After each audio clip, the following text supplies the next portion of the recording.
The Sun-Drenched Picnic, a Curiosity Creek adventure. Curiosity Creek was glowing.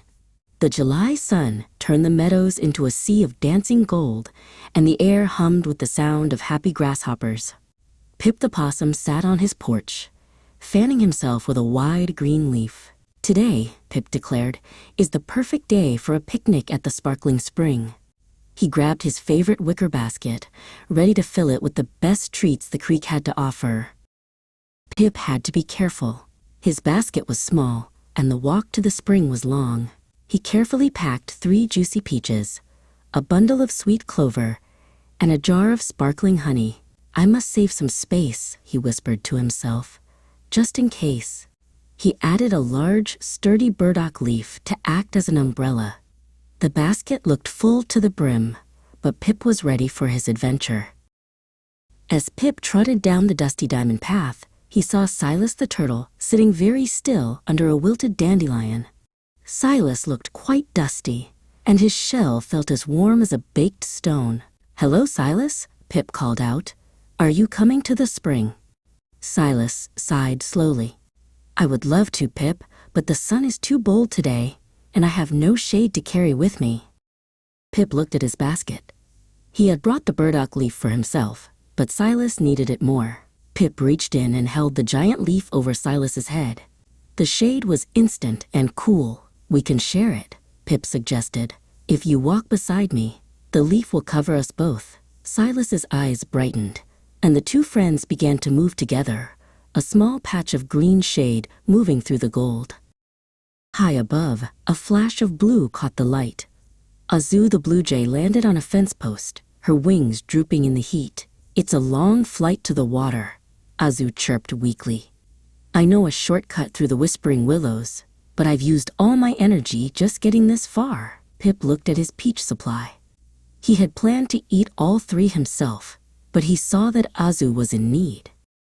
"Here, Azu," Pip said, holding out a fuzzy, sun-warmed peach.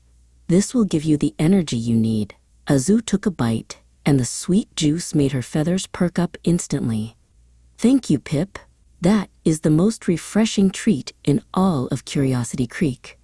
Pip smiled, even though his basket was a little lighter, and he had 1 less peach for the picnic. As they reached the edge of the whispering willows, the path grew narrow and uphill.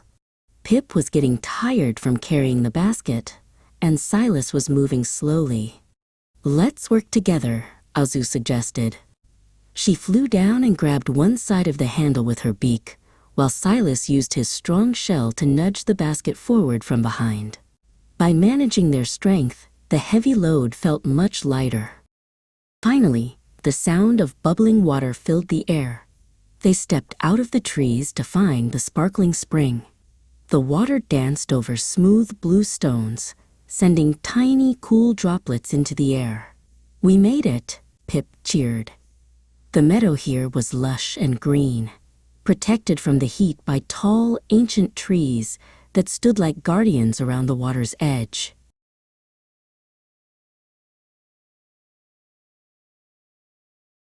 Pip spread out the bundle of sweet clover on a flat, mossy rock. Azu flew down with the jar of honey, while Pip carefully sliced the remaining peaches to share. "I thought I needed a perfect picnic all for myself," Pip said, looking at the spread, "but I think I had just enough of everything to make sure we all got here together." Azu chirped in agreement as she prepared to eat.